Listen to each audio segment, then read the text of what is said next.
기도하겠습니다. 주님, 주님의 계획과 주님의 뜻, 주님의 모든 것을 가르쳐 주시옵소서. 그래서 사탄의 거짓말을 분별해내고 세상의 사람들을 따라다니지 않고 주여 죄인의 길, 악인의 꾀에 빠지지 않고 오직 여호와의 말씀대로 살아가는 우리 본향의 성도들 될 수 있도록 이 새벽에 놀라운 하나님의 비밀을 가르쳐 주시옵소서. 예수 그리스도 이름으로 간절히 기도드렸습니다. 아멘.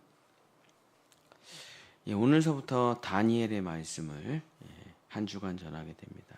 그래서 전체 주제는 에스겔이 환상과 묵시였다면 다니엘은 종말입니다. 그래서 종말의 비밀 다니엘이라는 제목으로 전체 주제를 잡고 말씀을 풀어드리도록 하겠습니다. 오늘은 비밀을 푸는 자라는 제목으로 하나님의 말씀을 전하고자 합니다.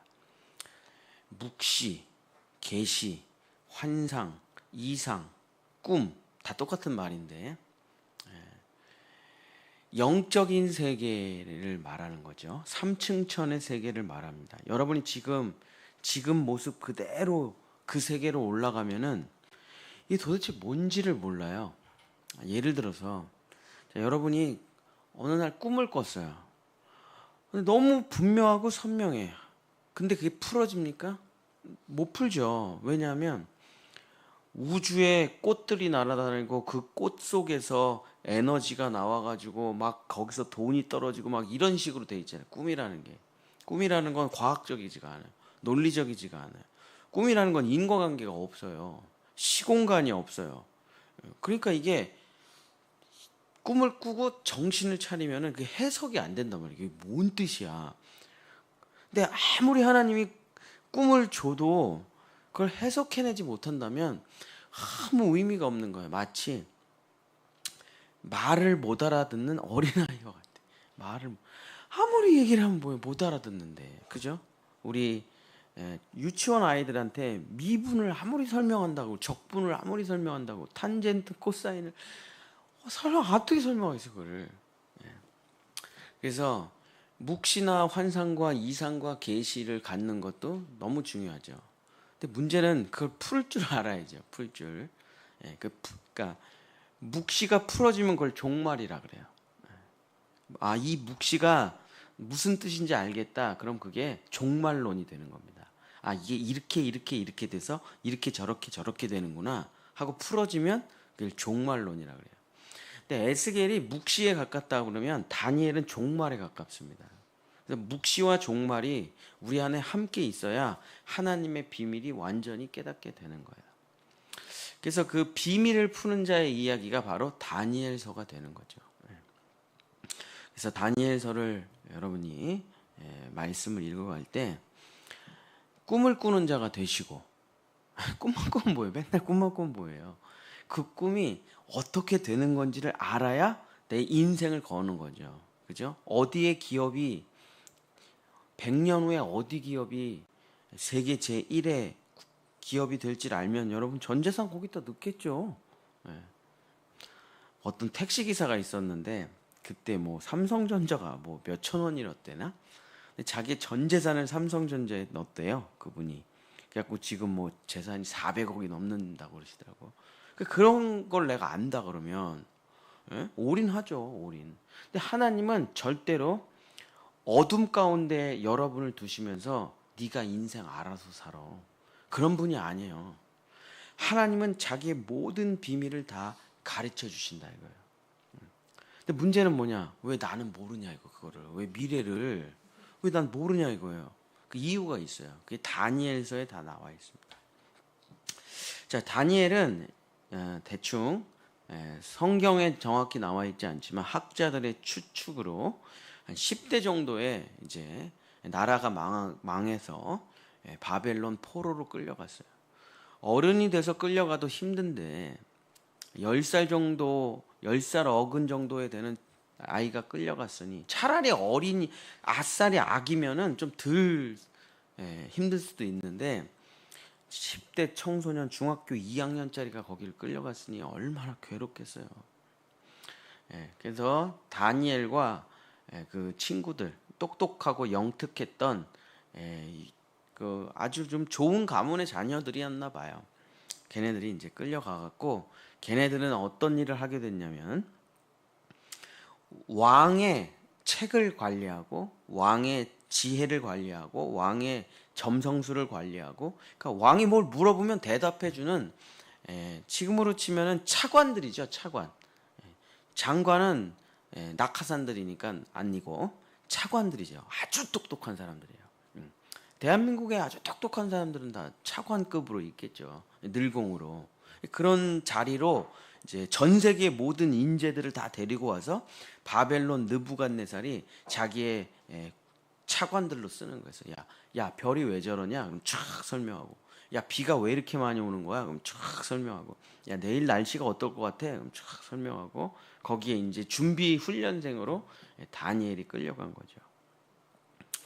근데 다니엘이 놀라운 게 뭐냐면 나라가 망하고 하나님을 믿는 나라가 망했어. 물론 우상숭배도 망했지만 어쨌든 하나님을 믿는 나라가 망했고 자기는 포로로 끌려갔는데 다니엘은 하나님에 대한 원망을 하지 않습니다. 믿음을 포기를 하질 않아요. 참 원망할 만도 한데 불평할 만도 한데 이딴 하나님을 뭐하러 믿어 그럴 만도 한데 다니엘은 하나님에 대한 원망을 잃지 않고 자기가 포로가 딱 돼가지고 방배정을 받은 다음에 자기가 뜻을 정했습니다. 예루살렘을 향해서 하루에 3번 꼭 기도한다.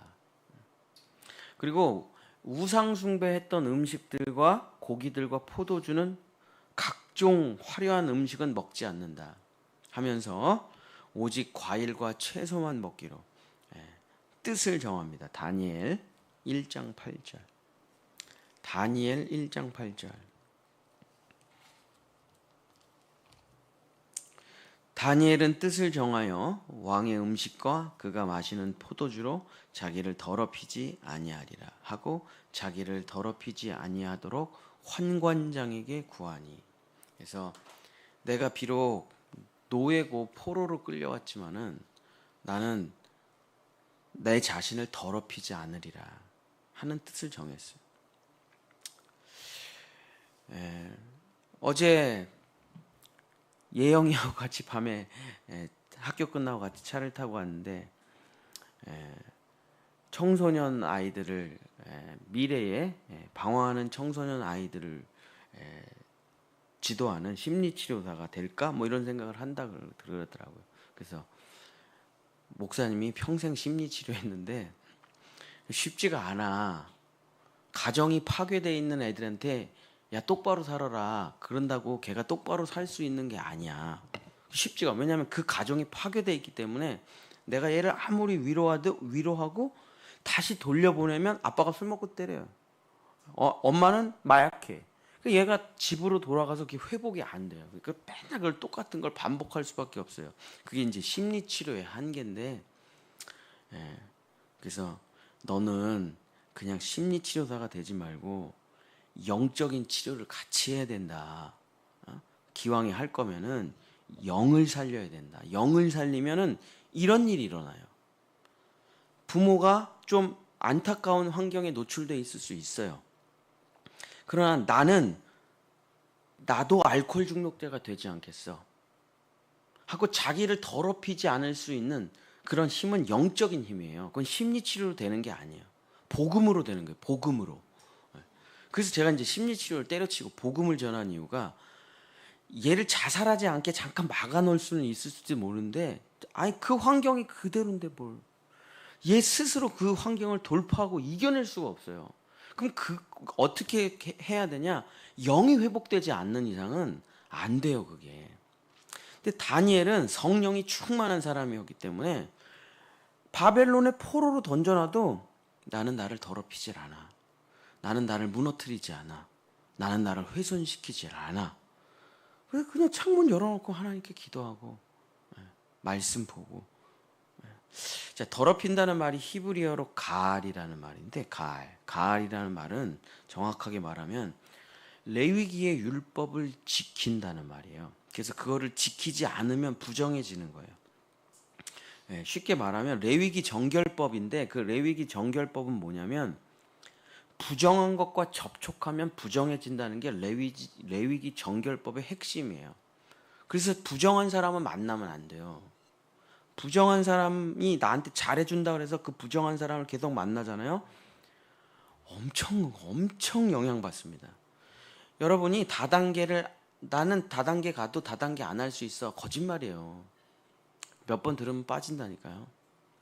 나는 신천지 가도 절대 신천지를 안 믿어. 아유, 거기 20만이 가 있는데요. 대학, 법, 의사, 변호사, 검사 다 있어요. JMS에 얼마나 많은 경찰, 공무원들이 가 있습니까? 몇 번 들으면 다 빠져요. 신비스러운 일들이 일어나고 표적이 일어나고 기적이 일어나면 다 빠진다니까. 금방 빠져요. 그래서 레위기의 정결법이 뭐냐면 접촉을 금지하는 거예요. 한 번 더러운 게 들어오면은 그 다음부터는 못 고친다 이거예요. 부정한 것과 접촉하지 말라. 이게 레위기 정결법의 핵심이에요. 그러니까 다니엘이 그 레위기 정결법을 잘 알고 있었기 때문에 나는 우상 숭배한 음식을 먹지 않겠다. 나는 부정한 사람을 만나지 않고 부정한 음식을 먹지 않고 부정한 이방 문화를 누리지 않고 부정한 종교, 부정한 지식, 부정한 모든 것과 접촉하지 않겠다. 죽으면 죽으리라 하고 뜻을 정한 거예요. 자, 왜 내가 환상과 이상과 계시를 보지 못하냐? 그리고 그 하나님이 주신 꿈을 풀지 못하느냐? 더러워서 그래요. 더러워서. 다른 이유가 없어요. 세상과 접촉돼 있기 때문에 부정한 것이 너무 많이 있기 때문에 하나님의 이상과 계시가 풀리지가 않는 거예요. 그래서 하나님의 이상과 계시를 갖고 그 비밀을 풀 수 있는 유일한 게 뭐냐? 정결해야 된다니까요. 정결해야 돼요. 정결하지 않으면은 뭐 구원은 받을 수가 있어요. 예수님 믿고 죄사함 받고 구원은 받을 수 있는데 미래를 보지 못합니다. 환상과 계시의 뜻을 풀지 못해. 그러니까 현실에 계속 무너져 버리는 거예요. 현실에 무너지니까 자기를 더럽히게 되고, 왜냐면 스트레스가 쌓이니까 뭐 여러 가지로 풀어야 되겠죠. 그러니까 술 먹고 마약하고 도박하고 뭐 몰려다니면서 거기서 벗어나지를 못하는 거예요. 왜? 거룩함이 없으니까. 정결한 그릇이 돼야 거기에 하나님의 은혜가 들어오는데 그릇이 더러우니까 하나님이 아무리 좋은 걸 주고 싶어도 줄 수가 없어요. 세상과 접촉하지 말고 세상 미디어, 세상 문화, 세상 음악, 세상 옷 이런 거하고 계속 접촉되면은 하나님 못 봅니다. 하나님의 음성 못 들어요. 하나님의 계시를 들을 수가 있어요. 내가 진짜 하나님을 만나고 싶다. 깨끗해야 됩니다. 하나님의 음성을 듣고 싶다. 하나님의 계시를 보고 싶다. 하나님의 비밀을 알고 싶다. 미래를 알고 싶다. 정결해야 돼요. 그래서 금식기도 들어가는 거죠. 왜 작정기도 금식기도 들어가면 그렇게 은혜를 받냐? 정결하니까. 다른 이유가 없어요. 정결하니까.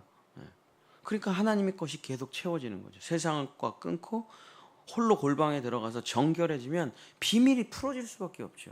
하나님의 창조 계획을 풀어주실 수밖에 없죠. 그 다니엘은 그렇게 살아가고 있는 거예요. 내가 아무리 바벨론 포로라도 나는 정결하리라, 거룩하리라, 레위기법을 지키리라 하고 작정을 했습니다. 사도 바울이 내가 예수 그리스도와 그가 십자가에 못 박히신 것 외에는 아무것도 알지 아니하기로 작정하였노라 하는 말과 똑같아요. 작정을 하는 거예요. 그러면은 하나님께서 엄청나게 쏟아부어 주시죠. 여러분, 진짜 물고기를 먹는 게 낫습니까? 낚시하는 법을 깨닫는 게 낫습니까? 낚시하는 법을 깨닫는 게 낫겠죠, 그죠? 낚시하는 법만 알면은 바다에 있는 모든 물고기는 내 거잖아요. 근데 이 묵시를 통해 종말의 비밀을 깨닫는 거는 낚시하는 법을 깨닫는 거예요. 하나님은 다 풀어놨어요. 다 잡아먹으라 해. 바다에 있는 모든 물고기 다 먹으라 해. 들어가서 수영해가지고 물고기를 잡는다. 뭐 잡겠어요? 물고기가 얼마나 빠른데? 그러니 하나님 난 열심히 하는데 왜 안 됩니까? 안 된다니까. 평생에도 낚시하면 돼. 낚시하면 그냥 앉아가지고 1000마리도 잡고 100마리도 잡고. 그러니까 기독교인인데 묵시와 환상과 계시와 그 비밀의 세계를 내가 못 본다 그러면 맨날 바다 가가지고 노인과 바다 맨날 뼈다구만 가죠. 뼈다구만. 뭔가 한 거는 그 노인과 바다가 이런 내용이잖아요. 뭔가는 했는데 아무것도 없다 이거예요. 그게 사람의 인생이에요. 죽도록 뭔가를 했는데 내가 했다는 것만 있지 아무것도 없는 삶. 예. 그렇게 살면 되겠습니까? 가갖고 광어 10마리라도 잡아오고 우럭 10마리라도 잡아야지. 그죠? 잡아와서 먹어서 애들을 풍성하게 먹여야지. 근데 하나님이 주시는 거는 다 계시예요. 말씀이에요.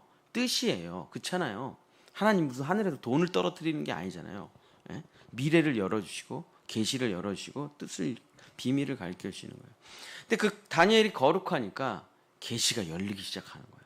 정결하게 살기 시작하니까 열리기 시작하는 거예요.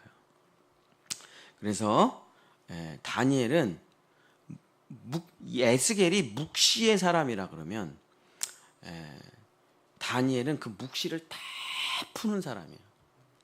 우리가 사도행전 2장에 보면은 반은 하나님의 말씀을 막 방언을 해요. 방언 알라르샤말 이런 거 아닙니다. 외국어에 그냥 글로써 외국어에 전 세계 언어로 십자가의 복음이 선포되는 장면이에요. 그거 이상한 언어 절대 아닙니다. 그냥 외국어예요, 외국어. 거기에 한국말이 있었습니까? 있었으니까 복음이 전해진 거죠. 그때 120문도가 복음을 전할 때 거기 한국어가 있었습니까? 있었으니까 여기 지금 이 땅이 이렇게 십자가의 땅이 된 거죠. 어쨌든 근데 그때 우리가 고린도 전후서도 보면은 방언하는 사람이 있고 그 방언을 해석하는 사람이 있어요. 꿈을 꾸는 사람이 있고 그 꿈을 해석하는 사람이 있다 이거죠. 근데 다니엘은 비밀을 푸는 자에 속한다 이거예요. 비밀을 푸는 자. 그래서 다니엘이 이 정결하고 거룩하게 사니까 하나님께서 그 비밀을 은밀한 것을 풀어주는 은혜를 주신 거예요. 그래서 사람들이 하는 모든 비밀을 다니엘이 풀게 됩니다. 다니엘 1장 17절.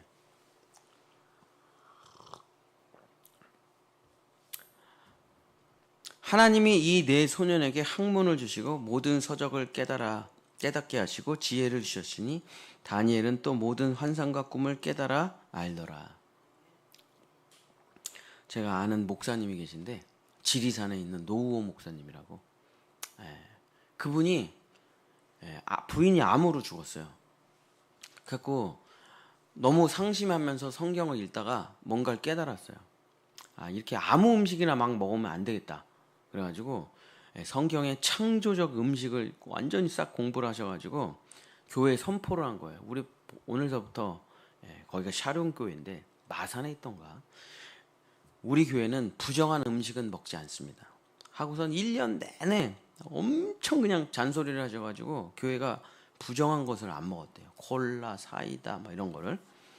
그랬더니 뭐 어떤 일이 벌어졌냐면 거의 자기네 교회 학교 애들이 전교 1등을 하더래요. 그래서 자기가 알게 됐대요.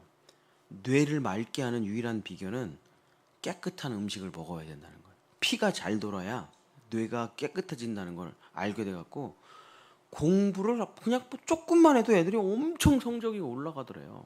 그래서 저도 그때 갔다 와가지고 한때 정결한 음식만 엄청 먹었었는데 쉽지는 않더라고요. 근데 다니엘은 정말 뭐 육체적으로도 야채, 과일밖에 안 먹었으니 뭐 얼마나 정결했겠어요. 또 영적으로는 또 얼마나 정결했겠어요. 그랬더니 모든 환상과 꿈과 비밀과 계시를 다 깨달아 아는 은혜가 임하더라요. 우리나라에 제가 이제 감신대 교수가 돼서 어제 처음으로 수업을 했어요. 제가 아이들에게 첫 수업인데 무슨 얘기를 할까 하다가 이 얘기를 했다니까요. 야, AI가 모든 걸 다 하니까 너네들은 감신대생 아니냐, 신학생들 아니냐, 영적인 능력을 갖지 못하면 우리가 무슨 의미가 있겠냐. 그러면서 이런 얘기를 앞에 잠깐 인사로 했는데 영적인 사람이 되라.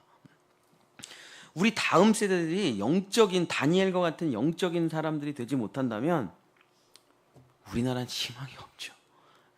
그렇죠? 우리 시대는 산업의 역군들이었지만 다 외국 나가서 그냥 뭐 자기 인생을 갈아 넣어서 나라를 잘 살게 만든 건데 우리 다음 세대는 정말 영적인 아이들이 돼서 전 세계에 정말 위대한 지도자가 나오는 대한민국이 돼야 될 줄 믿습니다. 다니엘과 같은 애들이 나와야죠.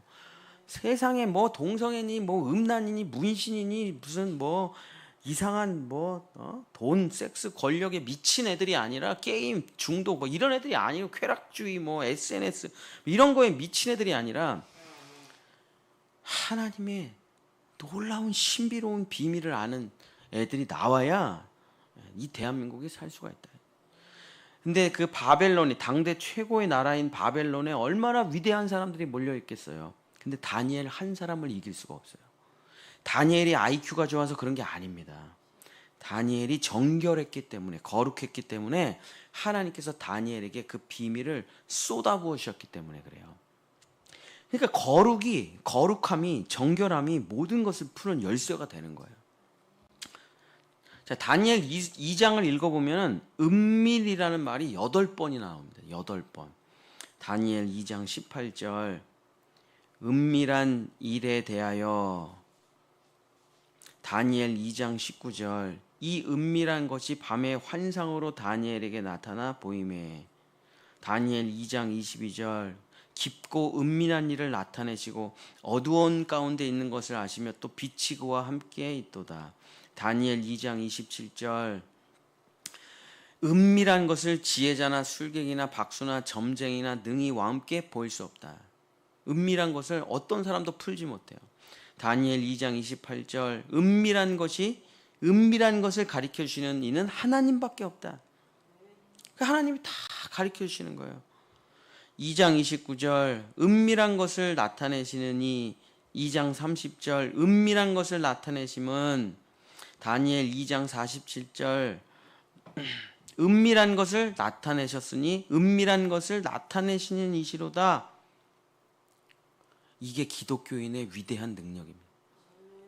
자, 거듭났어요. 내가 예수를 믿어요. 그러면 우리가 가져야 되는 가장 위대한 능력이 무엇입니까? 영적인 능력이죠.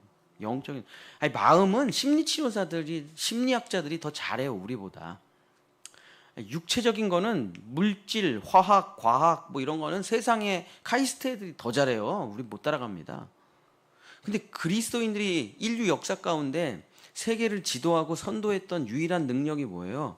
이 비밀한 은밀한 계시를 하나님의 은혜로 다 풀어서 세상이 어떻게 될지를 알았기 때문에 그들은 옳은 선택을 현실의 삶 가운데서 해낼 수 있었고, 그 옳은 선택들이 이 나라 이 민족을 지켜냈던 거 아니겠습니까? 그렇잖아요. 지금 어떤 일을 우리나라가 여러 가지 선택을 했죠. 우리나라가 좋은 선택들을. 그래서 지금 우리가 자유민주주의가 있고 종교의 자유가 있고 공부 열심히 하면 누구나 다.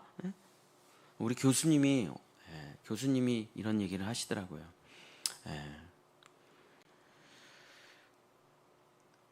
대한민국 아이들이 공부를 할 수 있다는 건 전 세계의 가장 특권층들만 누리는 은혜다. 공부를 할 수 있는 학생이 있다는 거는 아주 특권이다. 대부분의 사람들은 다 공부를 하는 걸 할 수가 없다. 공부를 할 수 있다는 건 하나님께서 아주 특별한 은혜를 주신 나라들만이 아주 극소수만 할 수 있는, 그냥 에어컨 탁 틀어놓고 간식 놓고 책만 읽을 수 있는 사람은 지구상에 진짜 몇 명이 되지 않습니다. 그런 은혜를 대한민국 애들이 다 누리고 있는데 하나님께서 그러니까 얼마나 우리나라 애들을 다니엘처럼 만드시려고 하시는 거예요. 그런데 그게 싫은 거예요. 우리 애들은 그게 무가치하다고 생각하는 거야. 그게 얼마나 특권입니까? 이게 얼마나 특권이에요. 얼마나 놀라운 은혜예요. 하나님께서 그런 아이들에게 지혜와 계시의 영을 불어넣어 주신다 이거예요. 오늘 어제 학교에서 하루 종일 있었더니 말이 많네. 말씀을 마치겠습니다. 하나님을 믿는다고 하면서도 세상 사람들과 똑같이 과학을 믿고 철학을 믿고 AI를 믿고 살아간다면 뭐하러 하나님을 믿겠습니까? 뭐하러? 그냥 AI한테 물어보고 살면 되죠.